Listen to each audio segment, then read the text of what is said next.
ये क्या है? शगुन का सिक्का दीदी। आपका बेटा और मेरी बेटी देवदास और पारो का रिश्ता। होश में तो हो सुमित्रा। तुम माँ बेटी को यहाँ इसलिए बुलाया था कि मिलकर कुछ नौटंकी करोगी तो सबका मन बहल जाएगा, लेकिन तुम तो जादू दिखाने लगी। बचपन में ही इसकी बेटी हमारे बगीचे से अमरूद चुराती थी, आज इसकी नजर हमारे बेटे पे पड़ गई। ना दीदी ना, ये बात सच नहीं है दीदी।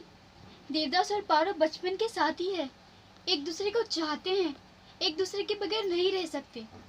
आपका परिवार बहुत बड़ा है दीदी, आपकी नजर नहीं पड़ी होगी, पर उन दोनों की तड़प का एहसास है मुझे। दीदी, इस रिश्ते को मत ठुकराइए, चाहे इसके बाद आप हमसे कोई रिश्ता ना रखें। मच्छी खाते हैं पर कांटे को हलक में भी फंसने नहीं देते। हम जमींदार हैं और तुम नीच कुल की। अच्छा चलो, थोड़ी देर के लिए मान लेते हैं कि तुम नीच कुल हो ही नहीं, लेकिन कम से कम अपनी औकात का तो लिहाज किया होता। छोटू माँ जाने दीजिए, देव बाबू को तो हम संभाल लेंगे। और रही बात पार्वती की, अगर ना संभले तो भेज देना देवर जी के पास। हम जमींदार को ऐसी बातों का कोई फर्क नहीं पड़ता। जमींदार घराने की बहू होकर इतनी भी तमीज नहीं, जब तो बड़े बात करे तो छोटे बीच में नहीं बोला करते। बस, तुम्हारे शब्द अब मेरी मान की मर्यादा को पार कर चुके हैं। आज तक तुम मेरे लिए दीदी थी, लेकिन अब कौशल्या, और कौशल्या गाना तो तूने भी गाया था जब मेरी बेटी पैदा हुई थी। याद है ना बड़ी माँ, याद है ना?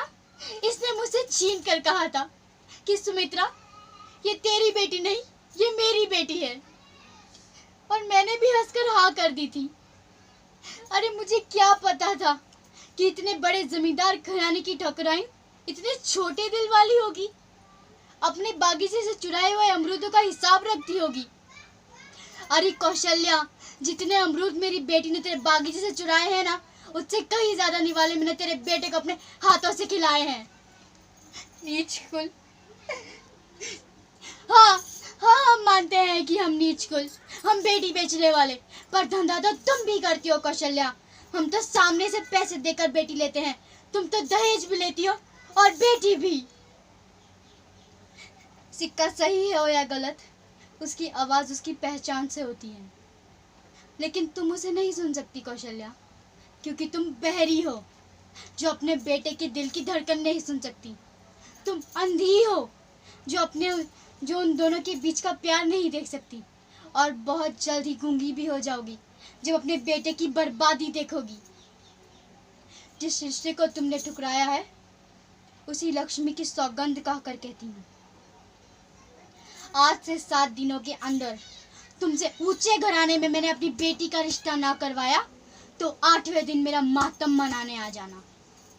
आई तो थी तुझे दुआ देने कि तेरा घर भी चांदनी से आबाद हो, लेकिन अब तो बस यही बद्दुआ निकलती है कि तेरा घर भी चांद से आबाद हो, तेरे घर भी बेटी हो।